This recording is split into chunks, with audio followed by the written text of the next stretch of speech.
The bitter frost of Ethelgard did not forgive the weak. It bit through wool, turned breath into thick plumes of white smoke, and settled heavy on the cobblestones of the capital. Lady Eleanor Sterling was shivering, though she would sooner die than let anyone on the grand avenues of the upper tier see it. Her midnight blue velvet cloak, once the pride of the Sterling estate, was threadbare at the hem. One of the silver clasps had snapped moments ago, when she was unceremoniously pushed aside by a rushing servant of House Vane. Her heavy skirts were damp from the snow, and her composure was currently holding by a single fraying thread. She stopped at the edge of the royal square, stepping out of the biting wind and into the shadow of a massive gleaming carriage. It was a monstrously elegant thing, lacquered in absolute black, its gilded crest polished to a blinding, unforgiving gleam. The glass window was tinted, acting as a perfect dark mirror in the morning light. Eleanor glanced around. There were no footmen shouting orders, no royal guards demanding she step back, so she leaned closer to the lacquered window. She reached up with freezing fingers, repinned her disheveled raven hair, smoothed the damp velvet of her hood, and aligned the broken silver clasp so it looked intentional. She stared at her own reflection, pale, exhausted, yet fiercely unbroken. A small, genuine smile touched her lips. It was a smile of sheer survival. "You are still a Sterling," she whispered to her reflection, "and they cannot take your pride." She turned and walked away, the heavy drag of her velvet cloak sweeping against the frost-covered stone.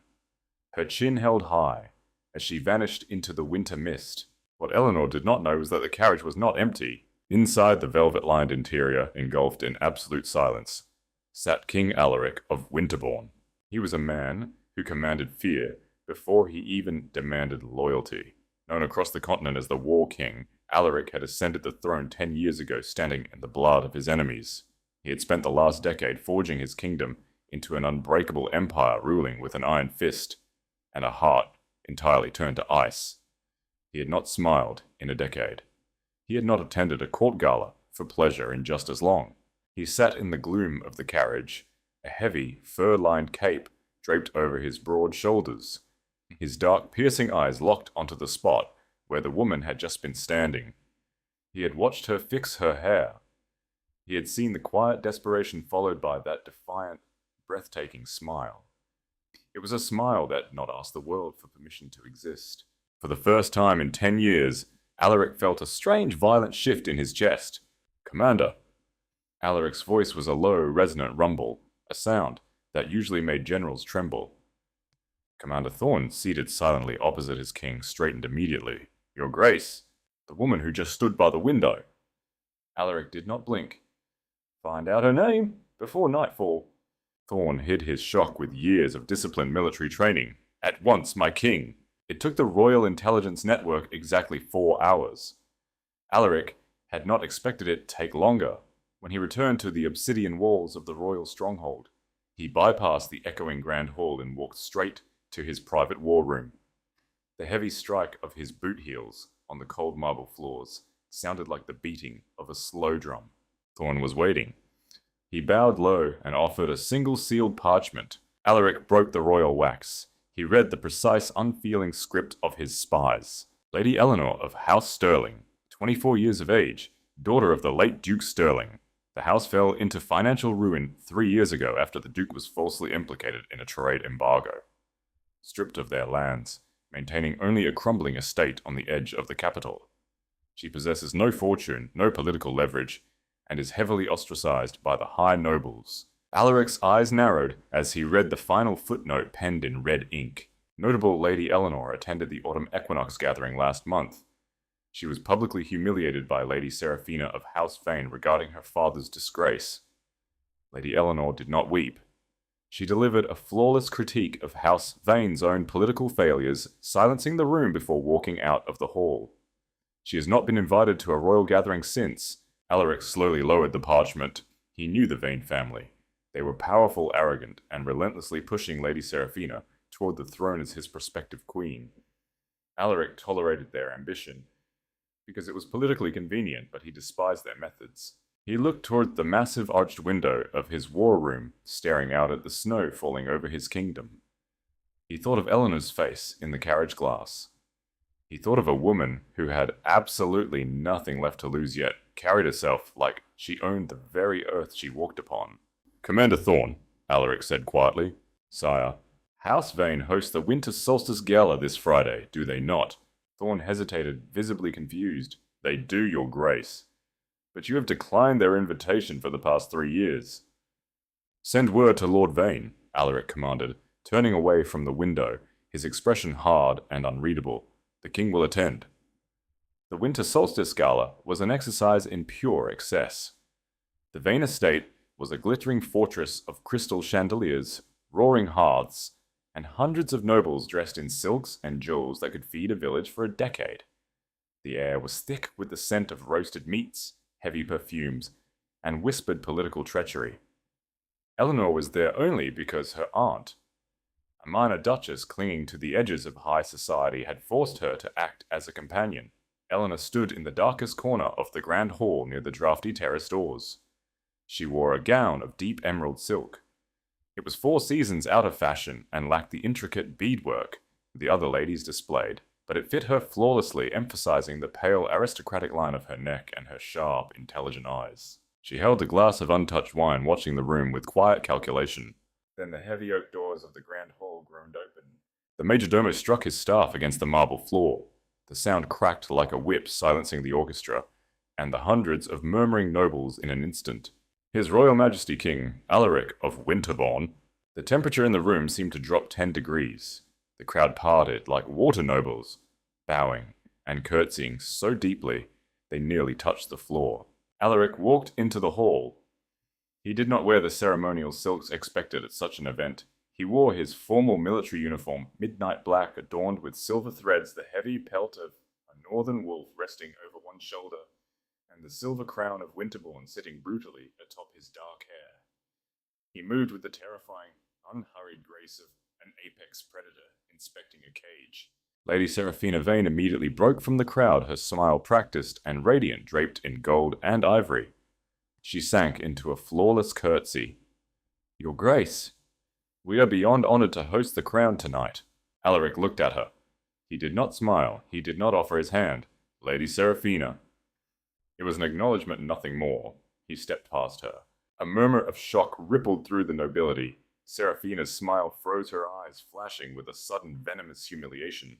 Alaric did not care. His gaze swept the massive hall, a room filled with the most powerful people on the continent, all of them desperate for a fraction of his attention. He ignored them all. His eyes moved past the dukes, past the foreign diplomats, past the glittering center of the room, until they found the darkest corner by the terrace doors. Eleanor felt the exact moment his gaze locked onto hers. It was a physical impact. Her breath hitched in her throat. The King of Winterbourne was staring directly at her. She had never been this close to him before. The rumors did not do him justice. He was not just terrifying. He was magnificent, carrying an aura of absolute crushing authority. He began to walk toward her. The crowd parted silently, hundreds of eyes tracking the king's path. The music had stopped entirely. The only sound in the room was the heavy, rhythmic echo of Alaric's boots on the marble, closing the distance between the throne and the exile. Eleanor's heart hammered against her ribs, but she did not step back.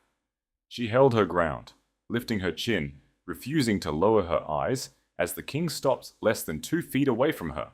Up close, his eyes were the color of storm clouds.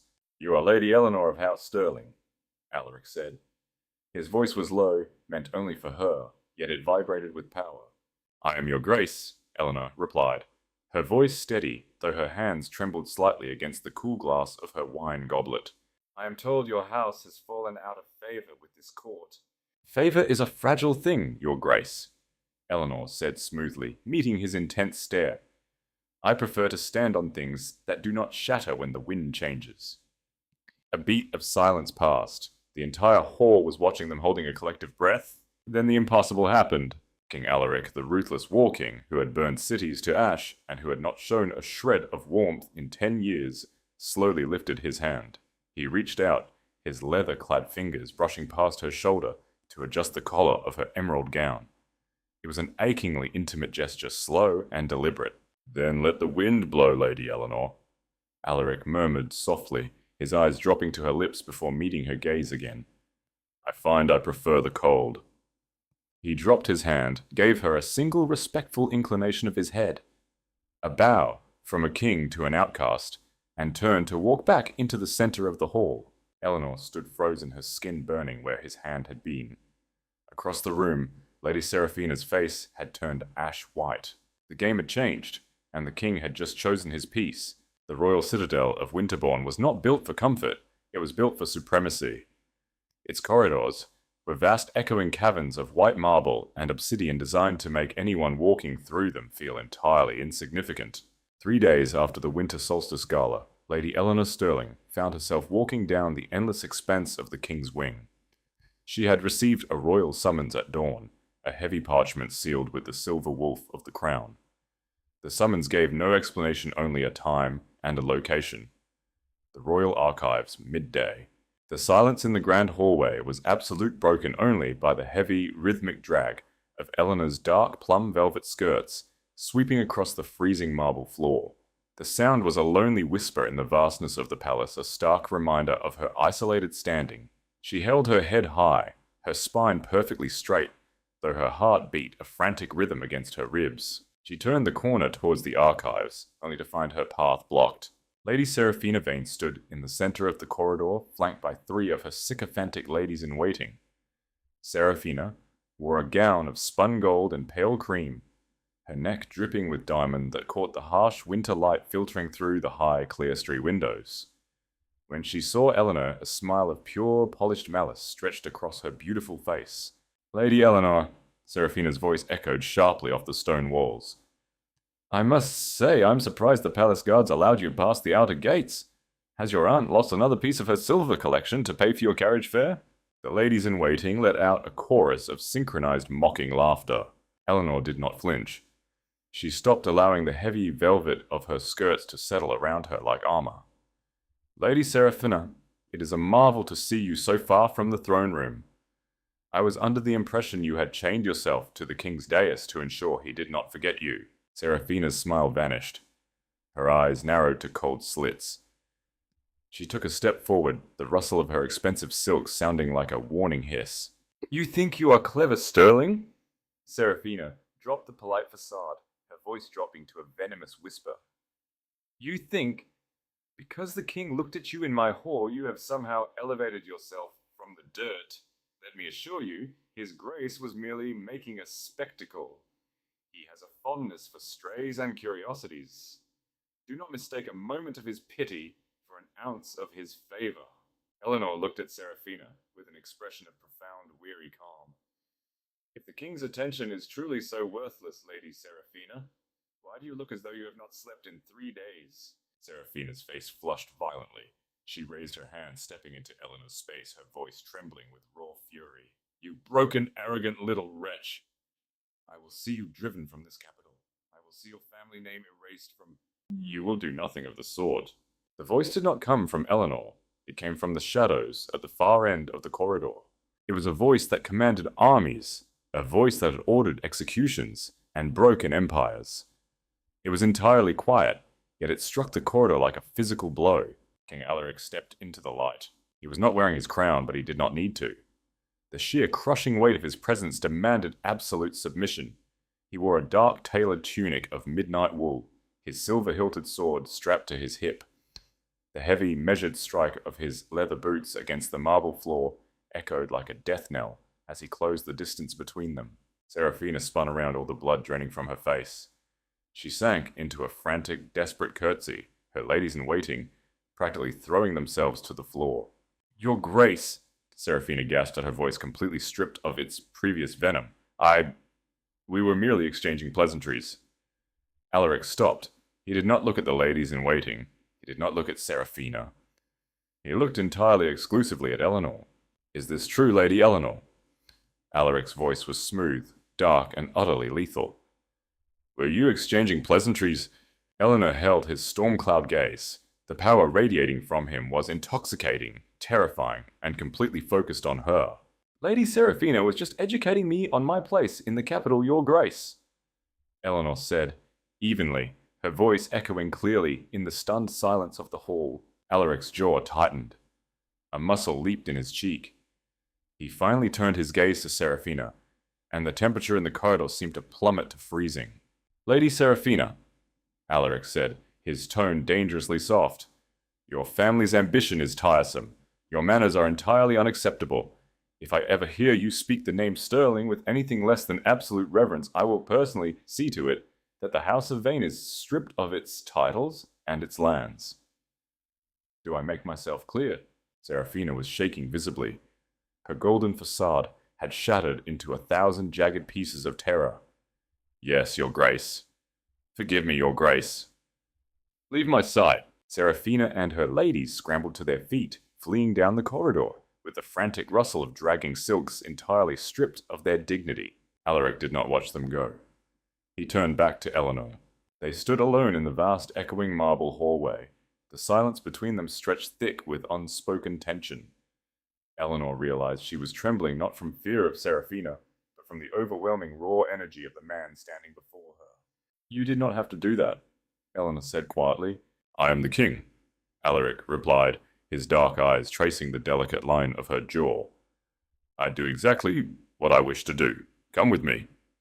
He did not wait for her reply. He turned and walked towards the heavy oak doors of the royal archives.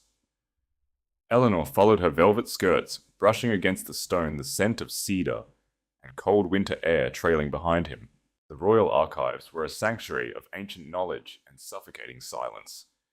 3 stories of towering mahogany bookshelves stretched toward a vaulted ceiling painted with constellations. A massive stone fireplace dominated the far wall, where a roaring fire fought back the bitter cold of the castle. Alaric closed the heavy doors behind them.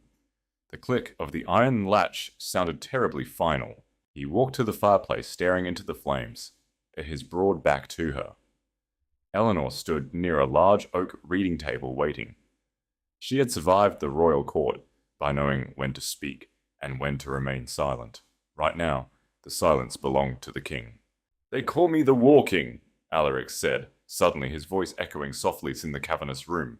He did not turn around. "They say I have ice in my veins, that I am merciless, that men who cross me lose everything they have ever loved." "I have heard the whispers, your grace," Eleanor replied, her voice steady. "And do they frighten you?" He turned then, looking at her across the room. The firelight cast flickering golden shadows across his sharp, aristocratic features. There was a challenge in his eyes, a dangerous, deeply guarded vulnerability that he had never shown to the court. "No," Eleanor said simply. Alaric tilted his head, his eyes narrowing. "They should. Everything they say is true." Perhaps Eleanor took a slow step forward, the heavy velvet of her gown making no sound on the thick Persian rug. "But I have found that men who boast of their cruelty are usually trying to hide their fear, and men who are truly cruel do not need to warn people of it. Which one are you, your grace?" Alaric went completely still. No one in the history of his reign had ever dared to speak to him with such insolence. He could have her thrown in the dungeon for treason. He could have her exiled permanently. Instead, a low, rough sound escaped his chest. It took Eleanor a second to realize it was a laugh. A dark, rusty sound of genuine amusement. He crossed the room, his stride slow and deliberate, until he was standing only inches from her. The heat of him radiated in the cold room. She had to tilt her head back to meet his eyes. "You are a very dangerous woman, Eleanor Sterling," he murmured, his voice dropping to a hypnotic baritone. "I am a woman with nothing left to lose," she corrected, refusing to break eye contact. "That makes me untouchable." "Nothing is untouchable," Alaric said. He lifted his hand, and for a breathless second, Eleanor thought he was going to touch her face. Instead, his fingers brushed against the broken silver clasp of her worn velvet cloak. The touch was agonizingly gentle, a stark contrast to the brutal violence he was capable of. "Your father was a proud man," Alaric said quietly, his thumb grazing the tarnished silver. "He was a good man. He did not deserve the ruin that fell upon his house." Eleanor's breath caught. The sudden mention of her father, the acknowledgement of his innocence from the mouth of the king himself pierced the thick armor she had worn for 3 years. "If you know he was innocent," Eleanor's voice trembled slightly, betraying her iron composure, "why did you let his name be dragged through the mud? Why did you let the court strip us of everything?" Alaric's expression hardened, a shadow of genuine pain darkening his eyes. "Because when I took the throne, the court was a nest of vipers. I had to let certain nobles believe they held the power so I could find the one who was truly pulling the strings. He stepped closer, the scent of winter pine and steel wrapping around her. I have found him, Lord Valerius. Eleanor gasped softly.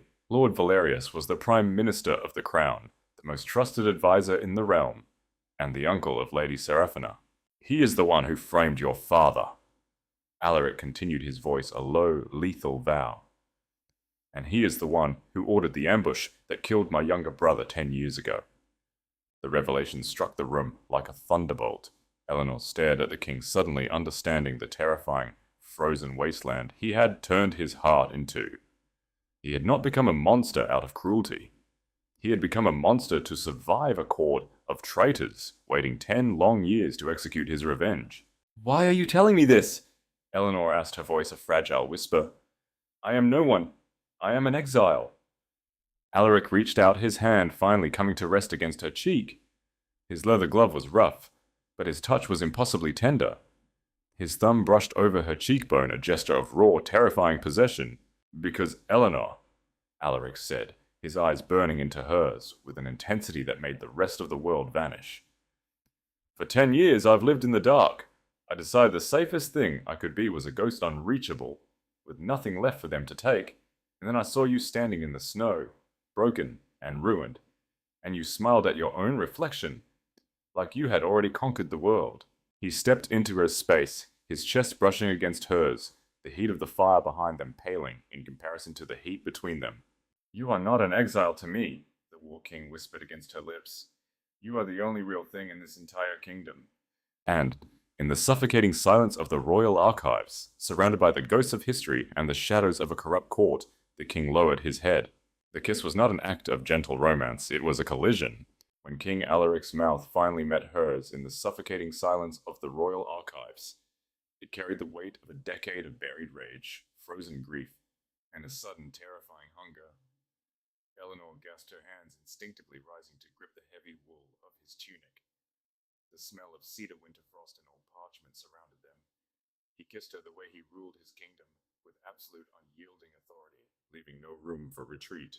Yet beneath the brutal demand of his lips there was a desperate kind of reverence. His gloved hand moved from her cheek to cup the back of her neck, holding her as though she were the only thing keeping him tethered to the earth. Eleanor responded with a fierce fire of her own rising on her toes, her fingers tangling in the dark hair at the nape of his neck. For 3 years, she had been a ghost in this court, a forgotten outcast forced to swallow her pride. But here in the arms of the most feared man on the continent, she felt overwhelmingly dangerously alive. Alaric pulled away slowly, his chest heaving, his forehead resting against hers.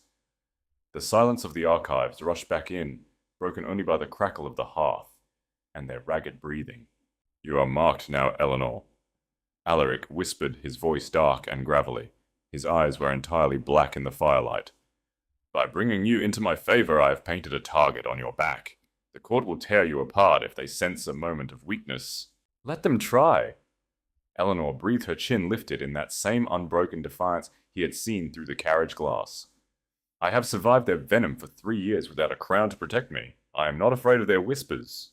"It is not the whispers you must fear," Alaric said, his expression hardening as he stepped back, the invisible mantle of the War King falling over his shoulders once more. "It is the man who orchestrates them. Valerius will not wait long to test the waters. You must be ready." Across the royal citadel, in a chamber draped in heavy crimson silk, Lord Valerius, Prime Minister of Winterbourne, sat at his mahogany desk. He was a man of silver hair and immaculate tailoring, possessing the kind of mild, patient face that invited trust. It was an illusion, of course.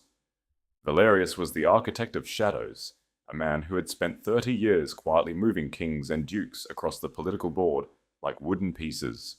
Lady Seraphina sat on the velvet chaise lounge across from him, weeping openly into a lace handkerchief. She had just finished recounting the humiliation in the marble corridor. "He threatened our house, uncle," Seraphina sobbed, her golden facade completely shattered. "He looked at that ruined, penniless Sterling girl as if she were a queen, and he treated me like a beggar. You promised me the throne. You promised me he would choose me." Valerius did not look at his niece. He was staring at the heavy silver ring on his index finger, turning it slowly. "Tears are a luxury of the powerless, Seraphina. Dry your eyes," Valerius said. His voice was pleasant, cultured, and entirely devoid of warmth. Seraphina sniffled, lowering the handkerchief.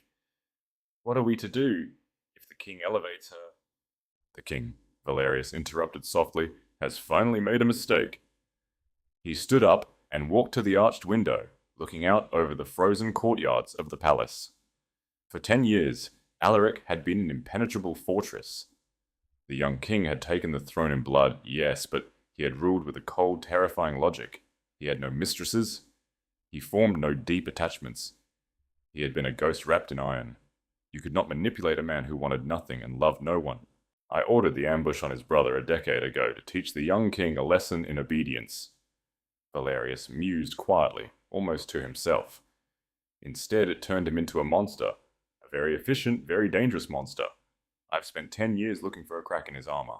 Valerius turned back to Seraphina, a slow, chilling smile spreading across his face.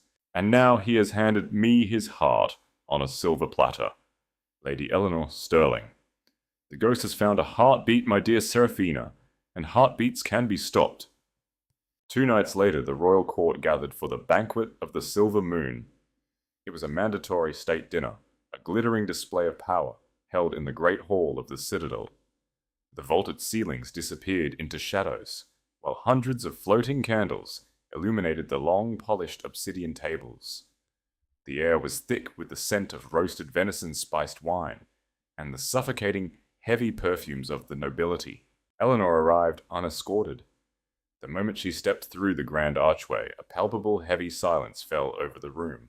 She was no longer wearing the threadbare velvet of her fallen house.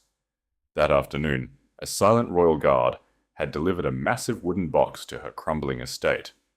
Inside was a gown of spun silver and midnight blue silk embroidered with microscopic diamonds that caught the light like actual stars.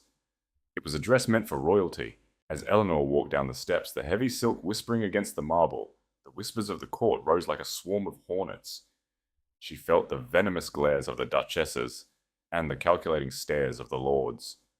She kept her spine entirely rigid, her expression a mask of aristocratic boredom.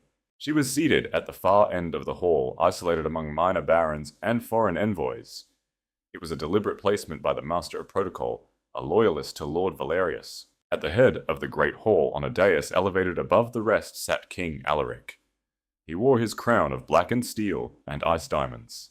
His face was an impassive mask of cruelty, but as Eleanor took her seat, his storm-cloud eyes flicked toward her.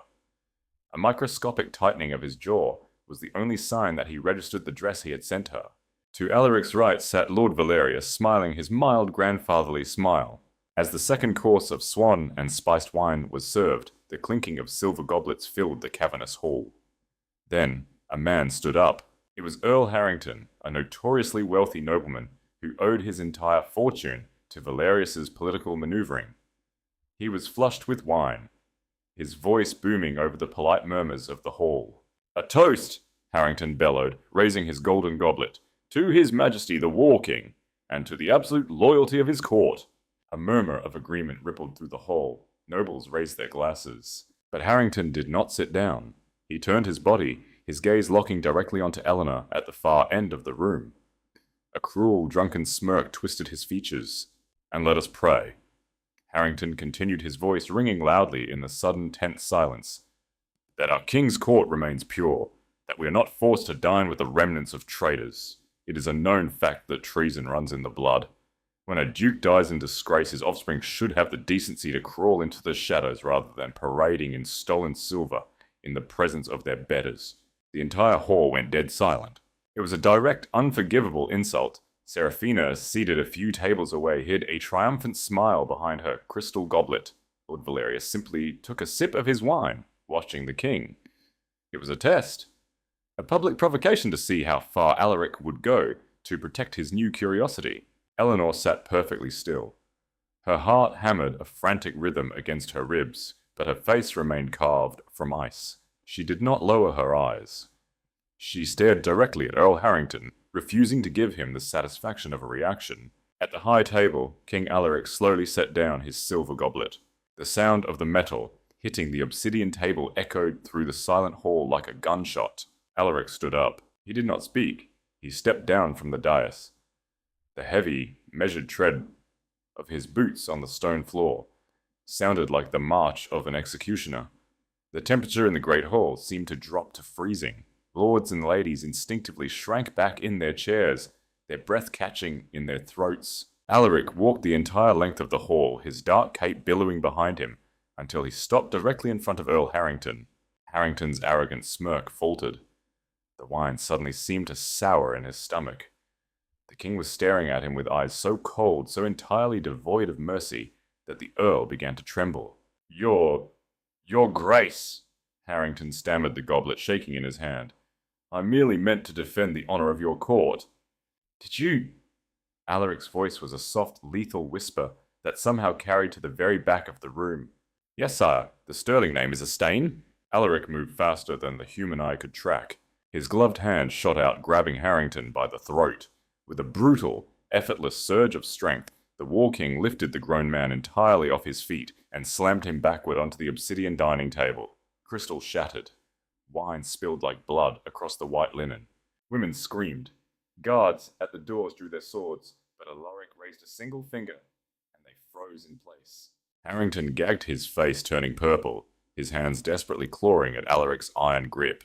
You speak of stains, Harrington, Alaric growled, leaning in so his face was inches from the choking Earl. You speak of treason. You think I do not know about the funds you siphoned from the southern garrisons. You think I do not know whose boots you lick in the dark to keep your pathetic title. At the high table, Lord Valerius's mild smile vanished. His knuckles turned white around his goblet. Alaric leaned closer, his voice dropping to a demonic register. Lady Eleanor is a guest of the crown. You have just insulted my judgment. You have insulted my table. Therefore, you have insulted your king. Alaric released him, letting Harrington collapse onto the ruined table, gasping and sobbing for air. Guards, Alaric commanded without looking back.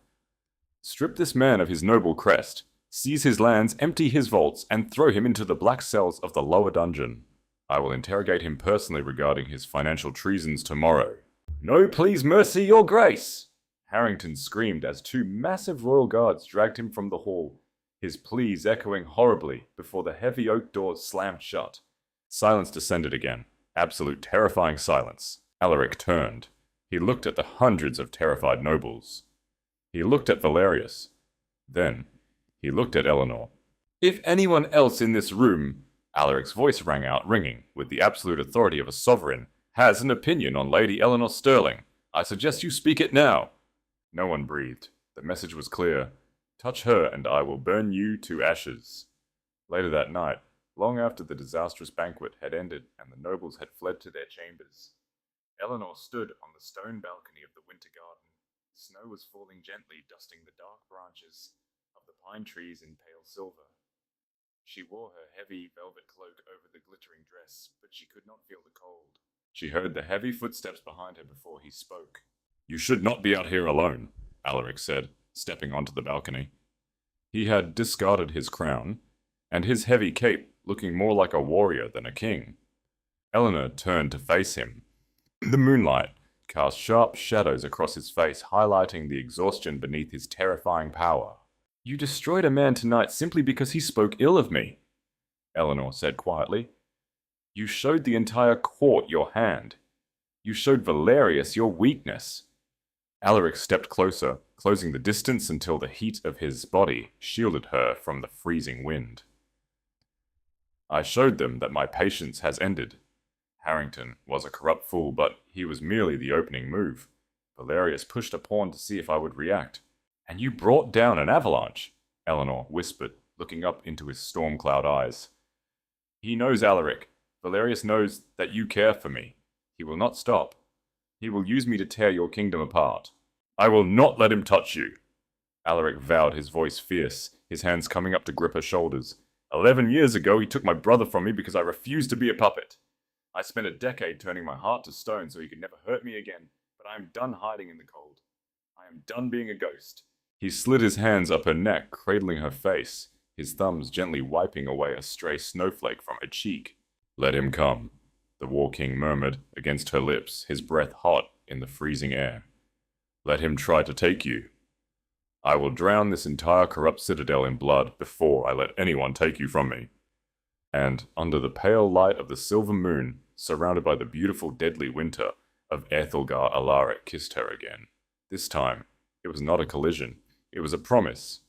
A binding, inescapable vow between a ruthless king and his outcast queen, sealing their fates together in the storm that was about to break. The Sterling estate sat on the jagged edge of the capital, a crumbling monument to a disgraced house.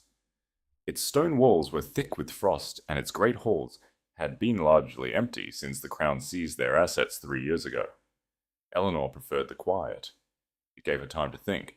It was 3 days after the banquet of the silver moon. The capital had been holding its collective breath, waiting for the fallout of Earl Harrington's brutal downfall, but the palace had remained terrifyingly silent. Lord Valerius had not made a public move. He had continued his duties as Prime Minister with the mild, unbothered efficiency of a man who held all the winning cards. Eleanor knew better than to trust the silence. She was sitting in her father's old study, the only room she could afford to keep heated, reading by the light of a single tallow candle. The wind howled against the leaded glass windows, rattling the ancient frames. The clock in the hallway struck midnight. Then the heavy brass knocker on the front doors echoed through the silent house. Eleanor froze. No one visited the Sterling estate, let alone at midnight. She stood pulling her woolen shawl tighter around her shoulders and walked into the dark corridor. Her elderly manservant Thomas was already at the door holding a trembling lantern. Do not open it, Thomas, Eleanor commanded, her voice sharp. But it was too late. The heavy oak door burst inward with the force of a battering ram splintering the iron lock. A blast of freezing snow swirled into the foyer, extinguishing Thomas's lantern in an instant. 4 men stepped out of the blizzard. They were not royal guards. They wore no crests, their faces concealed beneath heavy black cowls, moving with the terrifying, silent precision of professional assassins. Lady Eleanor! The lead figure rasped, his voice muffled by the thick wool. You are coming with us! Eleanor did not scream. She did not waste her breath on panic. She turned and grabbed the heavy iron fire poker resting near the entrance console. As the first man lunged for her, she swung it with all her strength, feeling the satisfying crunch of iron connecting with bone. The man grunted and stumbled backward, but there were too many of them. A second man grabbed her wrist, twisting it brutally until the iron poker clattered onto the stone floor. A third man moved behind her, and before she could fight back, a thick cloth reeking of bitter herbs and alchemical chloroform was pressed violently over her nose and mouth. Eleanor thrashed her nails, digging into the leather of the assassin's gloves, in her mind screaming Alaric's name. But the darkness came fast, thick and suffocating, pulling her under the black surface of unconsciousness. When morning broke over the royal citadel, the winter sun offered no warmth. King Alaric was already in his war room, standing over a massive map of the realm carved into the obsidian table. He was fully armored in blackened steel, preparing for the morning council. He had intended to send his royal carriage for Eleanor at dawn, officially bringing her into the protection of the crown's inner circle. The heavy oak doors of the war room swung open. Commander Thorne walked in. Alaric knew instantly that something was wrong. Thorne, a man who had stood stoic through countless battles and sieges, looked genuinely pale. In his gloved hand he held a single piece of parchment sealed with a blank drop of black wax. Report, Alaric ordered, his voice suddenly dropping to a dangerous deadly octave. The royal carriage arrived at the Sterling estate 20 minutes ago, Your Grace. Thorne set his voice tight. The front doors were smashed. The servants were found bound in the cellar. Lady Eleanor is gone. Alaric stopped breathing. The world around him seemed to slow to an agonizing crawl. The massive, immovable architecture of his control, the discipline he had forged over 10 bloody years, cracked. And this, Alaric pointed to the parchment in Thorne's hand, found pinned to the door of the estate with a dagger, sire. Alaric snatched the letter. He broke the black wax.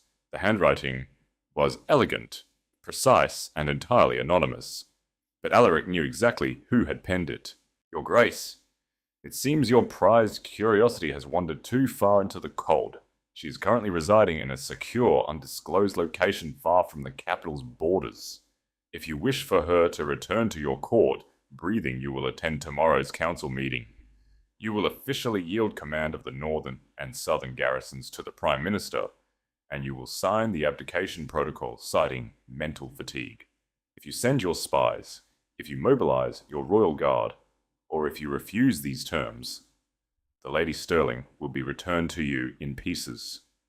The choice is yours, War King. Choose wisely. Alaric stared at the words. For 10 years, Valerius had tried to strip the military power from the crown. For 10 years, Alaric had outmaneuvered him. Now the Prime Minister had found the one piece on the board. Alaric could not afford to lose. Thorn watched his king waiting for the inevitable explosion, waiting for Alaric to overturn the table, to roar with grief, to tear the room apart. But Alaric did none of those things. Instead, a terrifying absolute stillness settled over him. It was not the coldness of a ghost, it was the unnatural calm of an ocean drawing back right before a catastrophic tidal wave. His eyes, usually the color of storm clouds, went completely black. "He thinks I am a politician," Alaric said softly, his voice devoid of all human emotion. "He thinks because I wear a crown I will play a political game. He has forgotten how I won this throne." Alaric turned to Thorn. "Assemble the Blood Guard. Only the 30 men who rode with me during the Winter Rebellion. No banners, no royal horns. Bring me my broadsword." "Your Grace." Thorn hesitated. "We do not know where they have taken her. The realm is vast. If we search blindly, they will kill her." "I do not need to search the realm," Alaric said, walking towards the armory to retrieve his gauntlets. "Valerius is a creature of vanity and control. He would not trust her to common mercenaries, and he would not keep her far from his own reach. There is an abandoned fortress 20 miles north of the old Blackwood Keep. It belonged to the Vane family before the crown reclaimed the lands.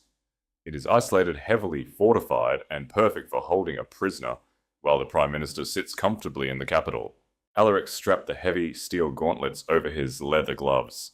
"We ride north," the War King commanded, his voice a low, vibrating promise of death. "And Commander—" "Yes, sire." "We are taking no prisoners today." Eleanor woke to the smell of damp stone and stale air. Her head throbbed violently from the chloroform. She was sitting in a heavy wooden chair, her wrists bound tightly behind her back with thick, abrasive ropes. She forced her eyes open, blinking away the blurriness.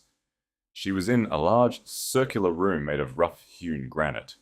There were no windows, only a heavy iron-bound door, and several torches casting flickering, sickly yellow light across the walls. Standing in front of her, wrapped in an exquisite fur cloak to ward off the freezing dampness of the cell, was Lady Seraphina. "You look terrible, Sterling," Seraphina said, a cruel, satisfied smile playing on her lips. Eleanor took a slow, steadying breath. She tested the ropes behind her back. They were tied with professional precision. She was not getting out of them on her own. She lifted her chin, refusing to let Seraphina see a fraction of her fear. "And you look like a woman who has to resort to kidnapping to win a man's attention," Eleanor said, her voice dry and rasping, but her tone dripping with aristocratic disdain.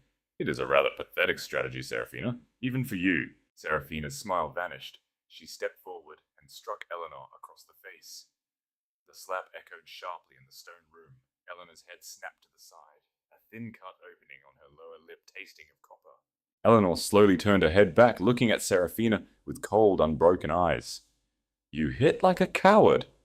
"Enough, Seraphina." The iron door opened. Lord Valerius stepped into the cell. He looked entirely out of place in the grim dungeon, dressed in his immaculate velvet doublet, leaning on his silver-tipped cane. He looked at Eleanor with mild analytical interest. "Lady Eleanor," Valerius said pleasantly, "I apologize for the rough accommodations, but you have made yourself a very inconvenient obstacle to the stability of this kingdom." "You mean the stability of your power, Lord Valerius?" Eleanor replied, spitting a drop of blood onto the stone floor. Valerius chuckled, a dry, rustling sound. "Power, stability. They are the same thing. The king has become unmanageable. His obsession with you has blinded his political judgment, but thankfully it has also given me the leverage I need to finally tame him." "Alaric will never yield to you," Eleanor said, though her heart clenched with terror at the thought of what Alaric might do to save her. "Oh, he will," Valerius said confidently, stepping closer. "Right now. He is reading a letter that demands he surrender his military authority to me. If he refuses, I have instructed my men here to end your life. Quietly, of course. We will bury you in the woods, and the king will spend the rest of his miserable life wondering where his little stray went. Valerius smiled a chilling, dead expression. He is a ruthless man, Eleanor, but he is still a man, and men will break their own empires for a woman they love. You are the blade I will use to cut the War King's throat. Suddenly the heavy iron door of the cell shuddered. A distant sound echoed through the thick stone walls. It was a dull, heavy thud. Then another. And another. Valerius frowned, turning toward the door. What is that? Seraphina backed away, her eyes widening. Uncle, you said this fortress was secret. You said no one could find us. Another sound reached them. It wasn't just a thud, this time. It was the unmistakable, terrifying shriek of metal tearing through wood. It was the sound of a heavy portcullis being breached. It was followed by the screams of dying men. Impossible, Valerius whispered, his mild facade finally cracking. He couldn't have mobilized the army this fast. The council... He didn't bring the army, Eleanor said softly, a fierce, triumphant light igniting in her dark eyes. She looked at Valerius, showing her bloody teeth in a feral smile. He brought himself. The sounds of slaughter grew rapidly closer. The clash of steel, the heavy thud of bodies hitting stone floors, the roaring battle cries of the Blood Guard. It sounded like a hurricane of violence tearing through the ancient keep. Valerius's mercenaries were elite killers, but they were fighting a man who had forged his crown in the fires of war. Footsteps thundered down the corridor outside the cell. Kill her! Valerius shrieked, losing all his cultured composure. He pointed his cane at Eleanor, looking at the two heavily armed guards stationed inside the room. Kill her now! One of the guards drew his broadsword and lunged toward Eleanor. Before the blade could fall, the heavy iron-bound door of the cell didn't just open, it was blown off its massive hinges. The heavy wood and iron crashed into the guard, crushing him instantly against the stone wall. In the shattered doorway stood the War King. Alaric was a vision of absolute nightmares. His black armor was slick with fresh blood. His silver wolf pelt was stained crimson.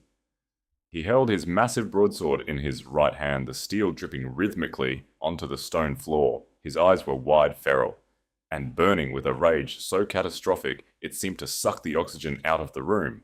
The second guard froze in sheer terror. He dropped his sword and fell to his knees, raising his hands in surrender. Alaric did not hesitate. He crossed the room in two massive strides and swung his blade. The guard's head rolled across the floor before his body even hit the ground. Seraphina let out a piercing, hysterical scream, collapsing against the back wall, sliding down to the damp floor in a puddle of expensive silk and pure terror. Valerius stumbled backward, his silver cane clattering to the stone. The great architect of shadows, the man who had manipulated the kingdom for 30 years, suddenly looked very old and very frail facing the monster he had helped create. Alaric didn't even look at Valerius. He dropped his bloody broadsword. The heavy steel clanged against the granite. He fell to his knees in front of Eleanor. His massive blood-soaked hands reached for her face. His breathing was ragged chest heaving against the heavy armor. He touched her bruised cheek, his thumb tracing the cut on her lip. Eleanor! Alaric choked out, his voice breaking. The terrifying War King, the man who had just butchered his way through a fortress, sounded as though his heart was being ripped from his chest. Are you... did they... I am entirely whole, Alaric, Eleanor whispered, leaning her face into his blood-stained leather gauntlet, tears finally spilling over her lashes. You came. I will always come. Alaric swore, his voice trembling with raw, violent devotion. He drew a hunting knife from his belt and sliced through the thick ropes binding her wrists. Eleanor fell forward, and Alaric caught her, wrapping his massive arms around her, burying his face into her neck. He held her so tightly she could barely breathe, but it was the best feeling she had ever known. He smelled of blood, freezing wind, and absolute safety. After a long moment, Alaric slowly pulled away. He stood up, pulling Eleanor to her feet behind him, shielding her with his body. He turned to look at Valerius and Seraphina. The humanity, the desperate tenderness he had just shown Eleanor, vanished instantly. The War King returned cold, absolute, and devoid of mercy. Lord Valerius! Alaric said, his voice echoing with the finality of a judge passing a death sentence. For 10 years, I let you believe you were playing a game of chess with me. I let you think you were winning, but you made a fatal error. Valerius swallowed hard, pressing himself against the cold stone wall. Your Grace, we can negotiate. The balance of the kingdom. There is no negotiation. Alaric stepped forward, picking up his bloody broadsword. You touched my queen. The game is over. The broadsword remained in Alaric's hand, the steel catching the dim, flickering torchlight of the dungeon. Lord Valerius pressed against the freezing granite wall, closed his eyes, waiting for the executioner's blow. He had lived his entire life orchestrating the deaths of others from the comfortable shadows of the capital. He knew what death looked like. But the blow did not come. Alaric lowered the blade. The metallic scrape of the heavy sword, sliding back into its leather scabbard, echoed loudly in the confined space. Death in the dark is a mercy, Valerius, the War King said, his voice entirely devoid of the violent rage that had consumed him moments before. It was replaced by a cold, terrifying, absolute calm. It is the death of a nameless thief. You are the Prime Minister of Winterborn. You have spent 30 years building a legacy of manipulation standing in the light, while your hands worked in the shadows. I am not going to kill you in a forgotten cellar. Alaric turned slightly, his dark cape sweeping over the blood-stained floor. Commander Thorn! Thorn appeared in the shattered doorway, instantly flanked by 4 towering members of the Blood Guard. Bind them, Alaric commanded, not looking back at the trembling Prime Minister, or the sobbing Lady Seraphina. Chain them to the back of the transport wagons. Let them feel the winter wind all the way back to the capital. They will face the Crown's justice in the light of day before the very court they sought to control. At once, Your Grace. Thorn saluted, signaling the guards to step forward. Seraphina screamed as iron shackles were clamped around her delicate wrists, her spun gold silk dress tearing as she was hauled unceremoniously to her feet. Valerius did not scream. He simply stared at Alaric with the hollow, defeated eyes of a man who realized his empire of whispers had just burned to the ground. Alaric turned his attention entirely to Eleanor. He unclasped the heavy, fur-lined winter cloak from his shoulders and wrapped it around her. The sheer weight of the wool and wolf pelt grounded her, smelling of him, of pine frost and unyielding safety. He lifted her effortlessly into his arms, carrying her out of the dungeon, through the slaughtered corridors of Blackwood Keep, and out into the howling winter night. The ride back to the royal citadel was a blur of darkness and freezing wind. Eleanor rode in front of Alaric on his massive warhorse, shielded entirely from the elements by his armored body.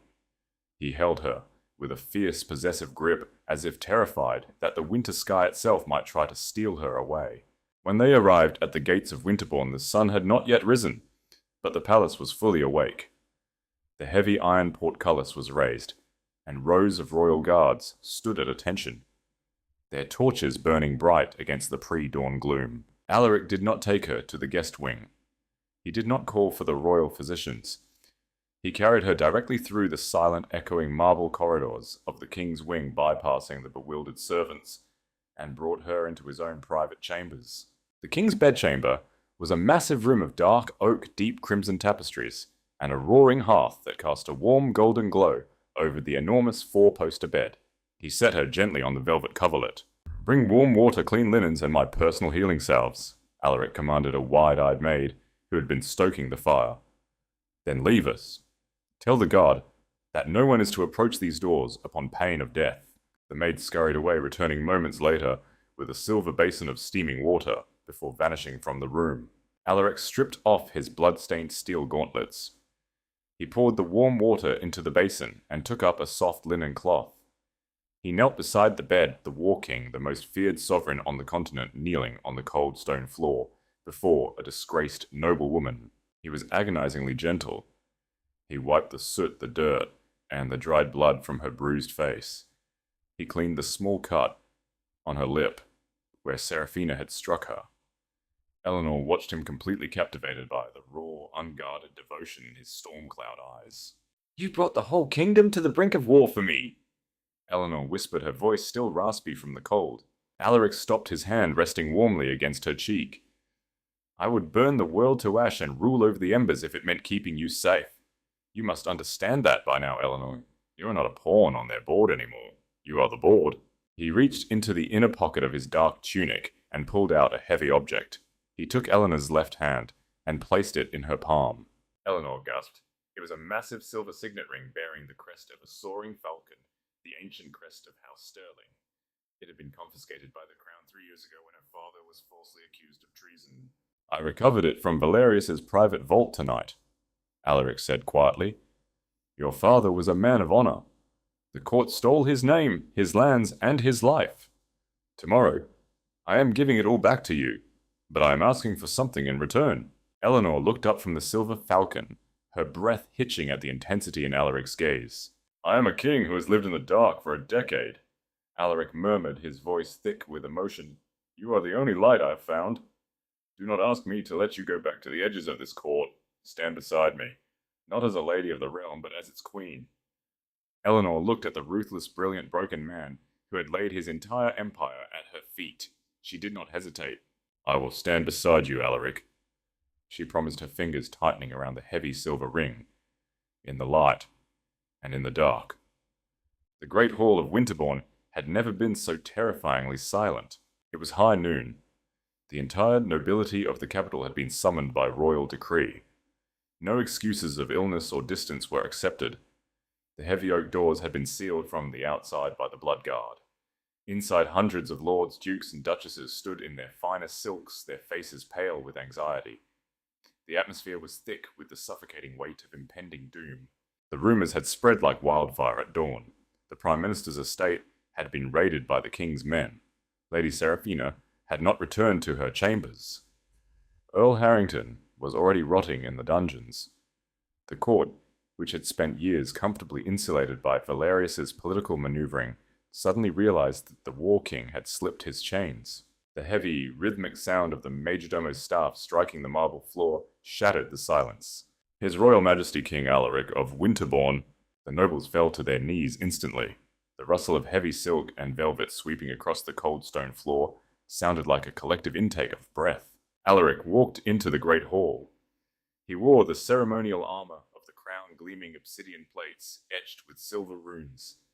The majestic winter wolf pelt draped over his shoulders, and the heavy, terrifying crown of blackened steel resting upon his head. He did not walk with the hurried step of an angry man. He walked with the slow, devastating certainty of a god of war. But he did not walk alone. Beside him, holding his armored arm, was Lady Eleanor Sterling. A collective silent shockwave rippled through the kneeling nobility. Eleanor was breathtaking. She wore a gown of midnight velvet that swept heavily against the marble, the bodice embroidered with the silver falcons of her house.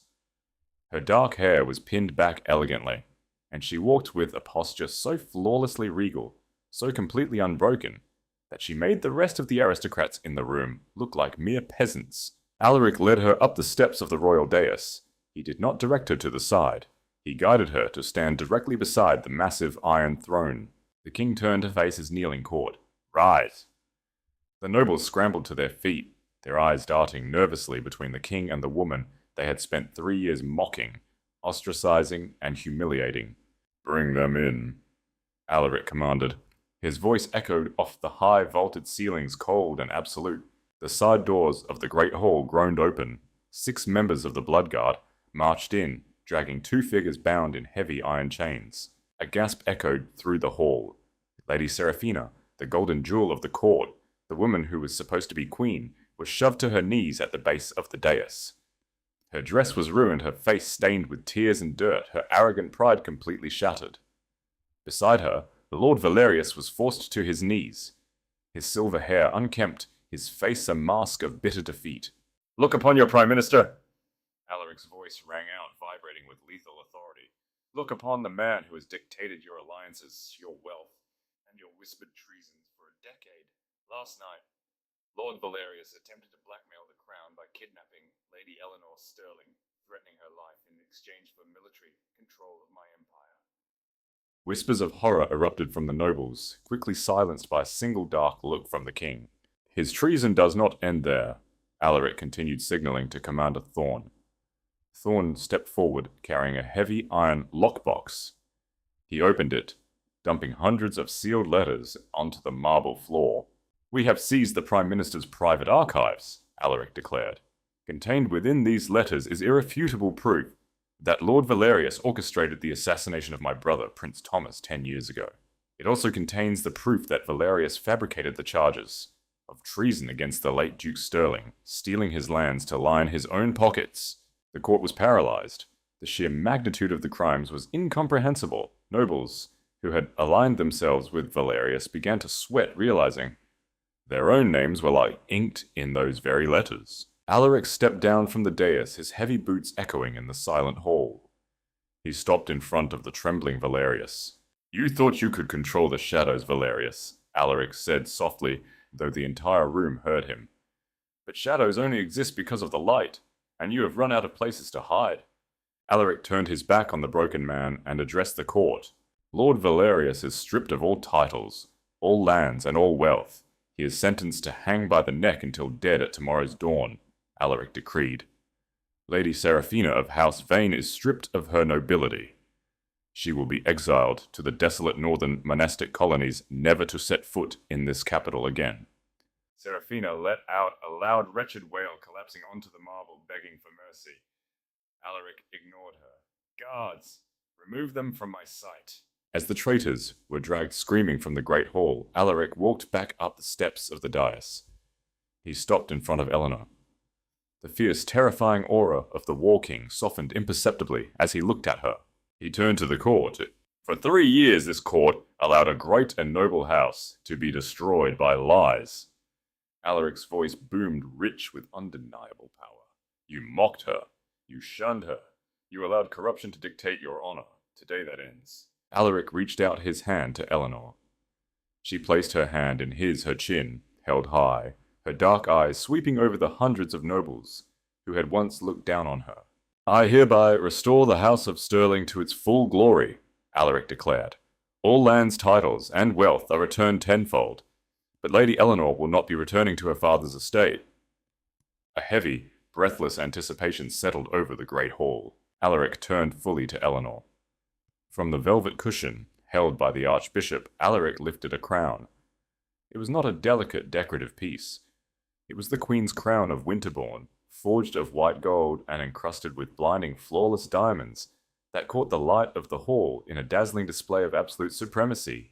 "The War King has ruled in the dark for far too long," Alaric said, his voice dropping slightly, meant for her, yet meant for the world. "I have found my equal. I have found my light, and I will share this throne with no one else." Alaric stepped forward and gently, reverently placed the heavy, blinding crown upon Eleanor's raven hair. The weight of it was immense, but Eleanor did not bow her head. She stood perfectly straight, the silver falcons on her dress catching the light, the Queen's crown sitting flawlessly upon her brow. She looked out at the court, at the dukes who had ignored her, the duchesses who had sneered at her, the entire corrupt, glittering machine of the capital. Alaric drew his broadsword and drove the tip of it into the marble floor with a resounding crash. "Behold your queen!" Alaric roared. The response was immediate and absolute. Commander Thorne drew his sword and dropped to one knee. The Bloodguard followed. Then the High Dukes fell to their knees. The duchesses sank into deep, trembling curtsies. Wave after wave, the hundreds of nobles in the great hall collapsed to the cold marble floor, bowing their heads in complete terrified and awestruck submission. The echoing silence of the hall was replaced by the rustle of heavy fabrics as the entire kingdom knelt before the woman they had once cast out in the snow. Eleanor stood beside the most dangerous man in the world, his hand tightly holding hers. The wrong woman did not wear the crown. The shadows had been burned away. Justice bloody and beautiful had finally been served. She looked at her king, a small, triumphant smile touching her lips, the exact same smile he had fallen in love with through the carriage glass. And the War King, for the first time in 10 years, smiled back. "If you stayed until the very end, you know that true power isn't about the crown you wear. It's about the fire inside you when the world tries to strip you of everything." Eleanor lost her title, her wealth, and her standing, but she never lost her pride. And because she refused to break, she brought a War King to his knees and claimed an empire. What did you think of King Alaric's bloody revenge? Did Valerius and Seraphina get the punishment they deserved, or would you have demanded something harsher? Drop your thoughts in the comments below, I read every single one.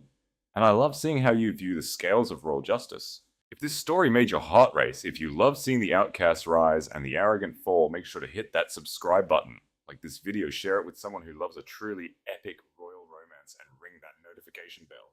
The kingdom is vast, the secrets are dark, and the next unforgettable story is already waiting for you. Welcome to the court.